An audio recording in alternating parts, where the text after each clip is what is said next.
출애굽 이야기 벌써 33번째 이야기입니다.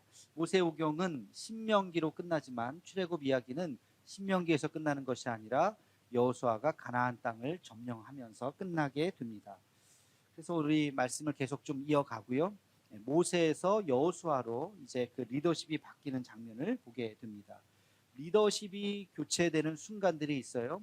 어떤 집단이나 공동체나 또는 국가에서도 마찬가지고, 그럴 때가 굉장한 기회이면서 또 동시에 굉장한 위기이기도 합니다. 위기이며 기회이고 기회이며 또 위기이고, 많은 나라의 흥망성쇠가 사실은 거기에 달려 있어요. 더 나은 위대한 지도자가 나오면 그 나라가 더 반석 위에 올라갈 수가 있고, 그렇지 않으면 그 나라가 급격하게 쇠락할 수도 있습니다. 역사를 가만히 관찰해 보면 대제국도 왜 망했느냐? 강력한 왕이 나타나서 나라를 크게 번성을 시켰지만 그 왕이 천년만년 사는 거 아니잖아요. 자기의 생명이 다하고 죽게 되면 그 아들이 그 왕위를 물려받아야 될 텐데 아들이 한 명이 아니잖아요. 그러다 보니까 이 사람이 정통이다, 이 사람이 적통이다 하면서 서로 그 신하들이 왕위 쟁탈전이 벌어지는 거죠. 거기에서 나라가 갈기갈기 쪼개지고 서로 내란이 일어나고 결국엔 나라가 무너지는 그런 결과가 있게 됩니다. 그 잘 나가던 아수르 제국, 최초의 제국의 호칭을 받았던 그 아수르가 그렇게 100년을 가지 못해서 한순간 만에 이렇게 무너지게 되었고, 그 아수르를 무너뜨렸던 바벨론도 마찬가지로 똑같은 이유로 내란 때문에 무너지게 되었던 것입니다. 그래서 이 리더십이 교체되는 그 순간이 굉장히 중요해요. 여러분, 이것은 교회에도 그대로 적용이 됩니다. 개척해서 큰 교회를 이끄신 목사님들, 그러나 만 70세, 이제 70세가 되면 다 누구든지 다 은퇴를 해야 되죠. 그 은퇴를 하고 나서 젊은 목회자들이 후임으로 오게 되는데, 70세까지 목회를 잘 하셨던 그 목사님을 보다가 하루아침에 젊은 목회자를 보면 못마땅한 거 투성일 수도 있어요. 왜 이렇게 참 어리숙한지, 불안한지, 그러면서 그 목사님과 젊은 목사님을 자꾸 비교를 한단 말이죠. 그분도 젊었을 때는 실수가 많았을 거예요. 근데 몇십 년 하시면서 아주 훌륭한 목회자가 된 건데, 이제 젊은 목회자를 보면서 비교를 하다가 결국엔 그것이 분란이 되고 교회가 굉장히 혼란이 오는 그런 교회들도 종종 있습니다. 그래서 목회자들 사이에 이런 속설 같은 게 있어요. 성공한 목회자 후임으로는 절대 가지 마라. 몇 년 못 버티고 다 쫓겨날 거다. 그런 이제 웃지 못할 이야기가 있는데, 한국교회의 위기도 사실은 이와 무관하지 않습니다. 한국교회 위기가 언제부터 시작됐느냐? 2000년대 들어서면서 한국교회 위기가 본격화되기 시작했는데요. 그 전에는 큰 위기가 아니라 개별적인 어떤 사람들의 사고였다면, 본격적으로 한국교회가 큰 흔들리기 시작한 게 이제 2000년대 들어서면서입니다. 왜 그때 이런 문제가 생겼냐? 바로 대형 교회들, 큰 교회 몇만 명이 모이는 대형 교회들의 목사님들이, 일대 목사님들이 은퇴를 하기 시작했어요. 그 한 세대 전에 70년대, 80년대, 60년대 목회하시다가 70, 80년대 은퇴하신 목사님들은요, 아무 문제가 없었어요. 다 존경받으시면서 했고, 그 아들이 소위 말해서 요즘 말로 세습을 한다 그래도 문제 제기하는 사람도 없고, 오히려 박수치고 목사님의 아버지 목사의 대를 이어서 잘했구나, 그거에 대해서 사회에서도 교회에서도 아무 문제가 없었습니다. 근데 20년이 지나면서 한국의 인구도 많이 늘어나고 경제도 성장하고 교회도 대형화되고 교회가 굉장한 어떤 권력기관처럼 성장을 하게 되면서 그 목사님이 세습을 하게 됐더니 굉장히 큰 사회적인 문제가 되는 거예요. 세습을 하지 않고 정상적으로 후임 목사님에게 물려줘도 그 안에서 여러 가지 갈등의 문제들이 있게 된 거죠. 그래서 2000년 이후에 대형 교회들이 그 다음 리더십으로 교회가 이제 후임 목사로 넘어갈 때 교회가 본격적으로 흔들리기 시작했어요. 그게 한국교회 위기의 시작이었습니다. 그럼 가정도 그래요. 가정도 자수성가하신 아버지, 열심히 가난한 집안에서 태어나서 열심히 애쓰고 노력해서 어떤 큰 사업적으로 성공하신 그 아버지, 대단하죠? 근데 그런 아버지의 아들들은 아버지가 생각할 때 못마땅한 거예요. 야, 나는 말이야 옛날에 찬물로 목욕하면서 그러면서 또 옛날 얘기 또 싹 또 얘기하시면서 이렇게 너는 지금 뭐 다 해줬는데 부모가 그게 뭐냐? 이 못난 놈 하면서 자식들에 대해서 굉장히 기를 죽이죠. 그래서 그 자식들이 아버지의 대를 이어서 아버지의 그늘에 가려서 기를 피지 못하는 그런 자식들도 많이 있습니다. 여러분, 이런 모습을 한번 우리가 생각해 보면서 모세의 뒤를 이었던 여호수아, 얼마나 그 부담이 컸겠습니까? 모세가 보통 사람입니까? 위대한 지도자, 그렇죠? 위대한 하나님의 지도자, 대단한 사람이잖아요. 거의 모세를 볼 때 사람들은 하나님을 보는 것처럼 보잖아요. 그런 모세의 영도 아래 40년을 광야에서 잘 이끌어 왔는데 갑자기 모세의 가방 못지, 모세의 가방을 들고 다니던, 뭐 진짜 가방은 아니겠지만 모세의 졸졸졸졸 쫓아다니던 그 어린 여호수아가 이스라엘을 이끈다고 하니 본인도 얼마나 부담이 크고 백성들이 생각할 때도 굉장히 불안했을 거예요. 자, 그럴 때 이 여호수아가 어떻게 하나님의 말씀 안에서 어떻게 이스라엘의 위대한 지도자로, 모세를 어떻게 보면 넘어서는 굉장히 훌륭한 지도자로 되게 되었는지, 여러분 오늘 말씀을 잘 들으면서 아주 중요한 원리를 우리가 찾을 수가 있어요. 그 원리를 우리가 기억하고 우리 가정에서나 교회에서나 국가에서나 어디서든지 이 원리를 잘 기억하면서 우리 교회가 앞으로 계속 반석 위에 서 나가기를 주님의 이름으로 축원합니다. 성경을 보면 이해할 수 없는 대목이 하나가 있어요. 그게 뭐냐면 하나님께서 모세를 왜 가나안 땅에 들어가지 못하게 하셨을까 하는 거예요. 그럼 모세가 이스라엘을 이끌고 40년을 했으면 그래도 모세에게 상급이 있다면 가나안 땅에 들어가서 와, 그 땅을 밟아보고 여기가 드디어 약속의 땅이구나, 하나님 감사합니다, 이제 죽어도 여한이 없습니다 하면서 그 땅을 밟아보게는 하시고 뭔가 좀 그 땅에서 좀 이스라엘 백성들 잘 살게 한 다음에 떠나게 해야지, 아니 발도 들여다지 못하게 하고서 하나님께서 모세를 완전히 물러나게 하셨습니다. 모세가 원하지 않았을까요? 아니요. 모세는 너무나도 원했어요. 간절히 원했어요. 하나님, 오매불망 내가 가나안 땅에 들어가고 싶습니다. 그 젖과 꿀이 흐르는 그 약속의 땅에 정말 가고 싶습니다. 하나님의 응답은 안 돼. 너는 안 돼. 우리 함께 그 대목을 읽어보겠습니다. 신명기 3장 25절로 27절까지 말씀입니다. 시작. 구하옵나니 나를 건너가게 하사 요단 저쪽에 있는 아름다운 땅, 아름다운 산과 레바논을 보게 하옵소서 하되, 여호와께서 너희 때문에 내게 진노하사 내 말을 듣지 아니하시고 내게 이르시기를 그만해도 족하니 이 일로 다시 내게 말하지 말라. 너는 비스가산 꼭대기에 올라가서 눈을 들어 동서남북을 바라고 내 눈으로 그 땅을 바라보라. 너는 이 요단을 건너지 못할 것임이니라. 아멘. 하나님, 제가 꼭 건너가고 싶습니다. 그때 또 하신 말씀이 다시는 그 일로 나한테 말하지 마라. 얼마나 매몰차입니까? 그건 안 돼. 그건 안 돼. 한 번 아니면 안 돼. 더 이상 말하지 마. 너는 요단을 건너지 못할 것이다. 굉장히 마음이 상심했을 것 같아요. 그리고 나서 그러면 이 요단 땅은 그 요단강 건너 그 약속의 땅은 누가 갑니까? 28절 말씀입니다. 함께 같이 읽겠습니다. 시작. 너는 여호수아에게 명령하고 그를 담대하게 하며 그를 강하게 하라. 그는 이 백성을 거느리고 건너가서 내가 볼 땅을 그들이 기업으로 얻게 하리라 하셨느니라. 아멘. 너는 그 땅을 눈으로 보기만 할 것이요, 그 땅을 밟는 사람은 여호수아와 남은 백성이 될 것이다. 여호수아를 통해서 그 땅을 밟게 할 것이다. 왜 그러셨을까? 그렇죠? 이 질문을 할 수가 있잖아요. 왜 그러셨을까? 왜 그랬냐면 하나님께서 인간이 어떤 존재인지를 너무 잘 알았기 때문에 그래요. 인간들이 어떤 존재인가? 인간들이 어떤 존재이냐? 바로 불뱀과 놋뱀 사건을 보면 알 수 있어요. 여러분, 불뱀이 나와서 원망했던 사람들 다 물어서 죽이는 사건이 일어났잖아요. 살려달라고 하자 놋뱀을 만들었잖아요. 놋뱀을 쳐다본 사람은 다 나았잖아요. 이게 하나님의 은혜 아닙니까? 놋뱀이 중요한 것이 아니라 하나님이 그들을 살려주셨는데 하나님은 온데간데 없고 놋뱀만 남은 거예요. 그래서 놋뱀을 보면 모든 병을 다 고친대. 그래서 사람들이 그 노뱀을 우상화하기 시작했어요.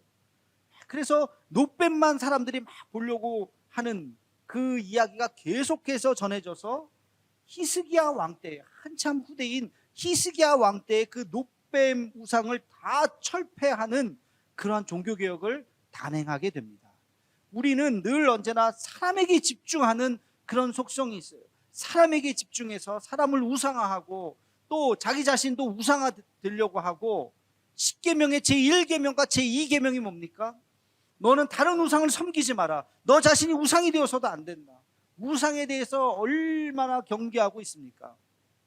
하나님께서 모세에게 얼마나 그 우상을 경계하느냐면, 너는 가나안 땅에 들어가지 못할 뿐더러 너가 죽었을 때 아무도 너의 시체를 만지지 못하도록. 여러분, 모세는 시체가 없어요. 다시 말해서 무덤이 없어요. 그의 무덤조차, 어디가 시체가 없으니까 무덤을 만들 수도 없겠죠. 어디에서 죽었는지도 알지 못하도록 그렇게 완전히 역사에서 사라지게 해버립니다. 그러면 그 대목을 한번 읽어보겠습니다. 신명기 34장 5절과 6절 말씀입니다. 시작. 이에 여호와의 종 모세가 여호와의 말씀대로 모압 땅에서 죽어 벳부얼 맞은편 모압 땅에 있는 골짜기에 장사되었고, 오늘까지 그가 그의 묻힌 곳을 아는 자가 없느니라. 아멘. 그가 묻힌 장소를 몰라요. 만약에 그의 시체가 있고 장례를 치렀다면 그 무덤이 어떻게 됐을까요? 그 지역은, 그 땅은 완전히 신성시 되었을 거예요. 여러분, 우리 옆에 경주에 가보면 무슨 그 신라시대 때 왕릉 있잖아요. 이 왕이 무슨 일을 했는지도 모르는데 그 왕릉이 뭐 여기저기 뭐 어마어마하게 왕릉을 만들었어요. 1000년 전에도 그럴진데 모세가 죽어서 그 장례를 치르고 그 지역을 어떻게 만들었을까요? 어마어마하게 만들었을 거예요. 그 땅을 밟는 자는 다 살 것이다. 모세가 예전에 이런 기적을 행했다. 그 지역에 들어오는 사람들은 뭐 생각만 해도, 그죠? 하나님께서 그거를 용납하지 않으십니다. 우상에 대해서는 이만큼도 하나님께서는 용납하지 않으시니까, 모세야 수고했다. 그러나 여기까지다. 너는 가나안 땅에 한 발도 들어가지 못할 뿐더러 미안하지만, 성경에 그런 표현은 없지만, 미안하지만 너는 장례도 치르지 못하게 될 것이다. 그 무덤도 없어요. 모세가 사라지고 맙니다. 그만큼 이 모세라고 하는 그 존재는 이스라엘 백성들에게 엄청난 존재였어요. 자, 그 모세를 뒤이어서 여호수아가 이 가나안 땅으로 들어간다고 하는데 얼마나 두려웠겠습니까? 오늘 우리 여호수아 1장 5절에서 9절까지 읽었는데요. 여러분, 구절마다 하나님께서 여호수아에게 강하고 담대하라, 강하고 담대하라, 두려워하지 말아라, 계속해서 당부하고 있죠. 5절 보면 이렇게 되어 있습니다. 내가 모세와 함께한 것처럼 너와 함께할 것이다. 모세가 잘한 것이 아니라 내가 모세의 손을 붙잡아 줬기 때문에 여기까지 온 거다. 이제 내가 그 손을 너를 붙잡을 것이다. 너와 함께할 것이다. 6절에 보면 강하고 담대하라. 7절에 보면 또 오직 강하고 담대하라. 8절에도 이 율법을 잘 지키면 너가 형통할 것이다.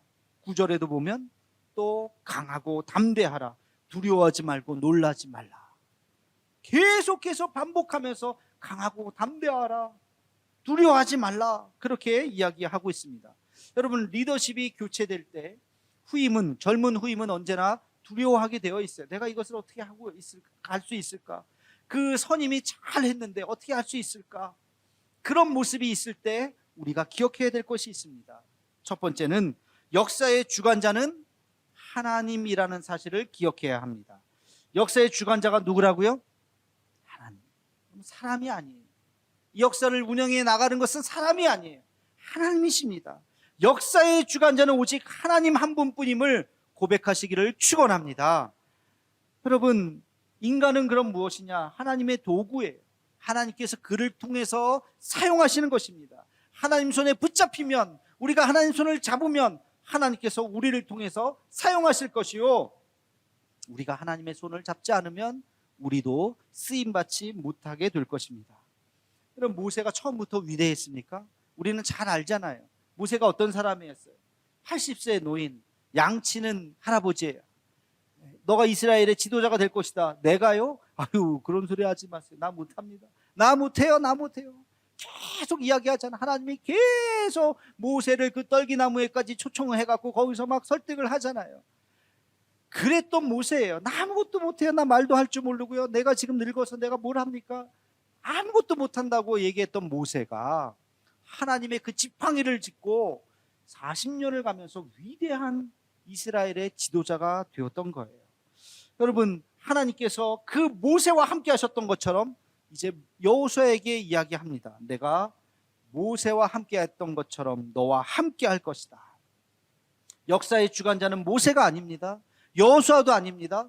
역사의 주관자는 오직 우리 하나님이신 줄로 믿습니다. 우리는 그 하나님이 역사하시는 데에 순종할 따름이에요. 하나님, 내가 여기 있습니다. 나를 사용해 주옵소서. 하나님의 그 놀라운 역사에 우리가 손을 내밀어서 하나님의 손을 붙잡으면 하나님께서 우리를 통해서 역사하실 것입니다. 우리가 순종하면 하나님께서 우리를 통해서 일을 이루실 것이요, 우리가 불순종하면 하나님께서 우리를 통해 일하시지 않습니다. 우리가 하나가 되지 못하면 이 시대적 사명을 우리는 감당할 수가 없는 거예요. 여호수아가 어떻게 쓰임받았습니까? 여호수아가 쓰임받았던 것은 하나님 앞에 순종했기 때문에. 여러분, 그 순종의 사건이 뭐예요? 그게 바로 여리고성이잖아요. 여호수아 하면 떠오르는 게 여리고성 사건 아니에요? 여리고성, 그 견고한 성 여리고성이 어떻게 무너졌습니까? 여호수아의 순종 때문에 하나님께서 말씀하셨죠. 여리고성을 돌아라. 이 무슨 말씀입니까? 전쟁 준비를 해야지. 칼을 닦고 창을 지금 만들고 지금 그래야지. 아니야. 너는 내 말에만 오직 순종해라. 여리고성을 돌아라. 침묵으로 돌아라. 소리치면서 도는 것이 아니라 소리를 지르면서 돌아야 그 성 안에 있는 그 사람들이 두려워하죠. 아니야. 조용히 아무 말도 하지 말고 돌아라. 알겠습니다. 그 말씀에 순종해서 매일매일 그 성을 돌았더니 어떻게 됐습니까? 하나님이 그 성을 무너뜨리신 거예요. 여러분, 그게 하나님의 방법이에요. 하나님 앞에 순종했더니 여호수아는 여리고성에서 큰 전쟁의 승리를 경험했고, 그리고 그 이후에 승승장구하면서 가나안 땅을 점령할 수 있었던 것입니다. 우리가 할 일은 뭘까요? 하나님의 말씀 앞에 순종하는 것입니다. 하나님 앞에 순종할 때 하나님께서 우리를 통해서 역사하실 줄로 믿습니다. 여러분, 우리가 또 한 가지 기억해야 돼요. 모세에서 여호수아로 리더십이 교체가 될 때 한 가지, 역사의 주관자는 하나님이라는 사실 한 가지와 또 한 가지는 하나님의 승리 방식은 똑같다는 것입니다. 하나님의 승리 방정식은 과거나 현재나 미래나 똑같습니다. 하나님의 승리의 방정식이 뭘까요? 오늘 본문 말씀 여호수아 1장 8절에 있습니다. 우리 함께 같이 읽겠습니다. 시작. 이 율법책을 내 입에서 떠나지 말게 하며 주야로 그것을 묵상하여 그 안에 기록된 대로 다 지켜 행하라. 그리하면 내 길이 평탄하게 될 것이며 내가 형통하리라. 아멘.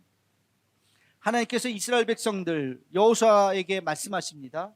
너희가 형통하는 방법이 있다. 어떻게 하면 형통한답니까?